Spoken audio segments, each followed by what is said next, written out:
اقلیم شناسان در آن نظرند که بلند شدن حرارت هوا در سیاره باعث دیگرگونشوی اقلیم و سر زدن آفت‌های طبیعی از جمله بارشات زیاد، آب شدن پیریخ‌ها می‌گردد. پیریخ‌ها که منبع اساسی تشکلیابی آب در جهان به شمار می‌روند، با گرمشوی اقلیم از بین رفته، نارسایی آب تازه آشامیدنی مشکلات اساسی به حساب می‌رود. آبشوی با سرعت پیریخ‌ها همچون افزایش مصرف آب وابسته به افزایش اهالی و رشد اقتصادی به حیات و نیکواحوالی صدها میلیون نفر آدمان تهدید می‌کند. آب و اقلیم در حیات بشریت موقع ماندگار دارد. خوشبختانه با صاحب استقلال گردیدن مملکت تحت راهبری پیشوای معظم ملت محترم امام علی رحمان، تشبس‌های بی‌نظیر در سمت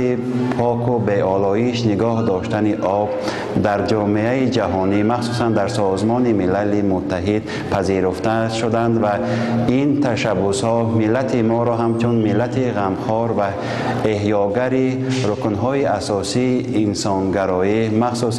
عنصرهای مهم زندگی حیات انسانی یعنی آب و اقلیم معرفی نمودند. در سیاست خارجی جمهوری تاجیکستان به حل مسئله‌های گلوبالی تغییریابی اقلیم دقت مخصوص داده می شود. تاجیکستان چون کشوری پیشبرنده سیاست درهای باز کوشش می نماید که در حل مشکلات تغییریابی اقلیم تشبس نشان داده جامعه جهانی را برای همکاری در این سمت دعوت می نماید. جمهوری تاجیکستان در عرصه بین المللی وابسته به حل مسائل آب و اقلیم یکی از کشورهای پیش آهنگ و تشبسکار اعتراف گردیده است که اقدام سرور دولت را 153 کشور عضو سازمان ملل متحد پذیرفتند. سال 2025 از جانب پیشوای معظم ملت سال حفظ پیریخ‌ها و در همین راستا روز جهانی حفظ پیریخ‌ها یعنی روز 21 مارس از جانب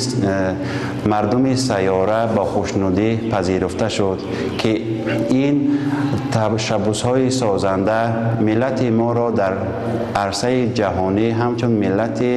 احیاگری رکن‌های اساسی حفظ طبیعت و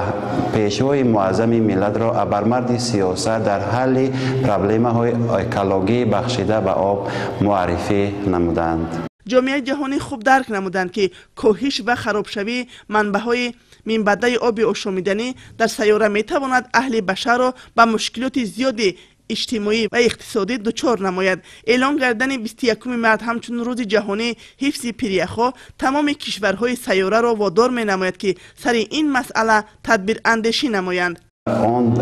عامل هایی که ما می توانیم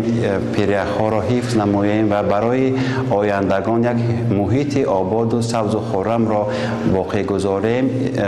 کم نمودن پرتاب‌های معیشی و مخصوصاً تعداد کم نمودن گازهای گلخانه‌ای و تازه نگاه داشتن اتمسفر از پرتاب‌های گوناگون ضرررسان که گازهای گوناگون را به هوا می‌فرستند و همچنین بیشتر آباد نمودن باغ‌ها و شناندن نهال‌های همیشه سبز و دهنده که در حفظ طبیعت سهم بی‌نظیر دارند و این درختزاران و جنگلزارانی که ما بنیاد میکنیم طبیعت را از گازهای زهرآلود پاک نموده در حفظ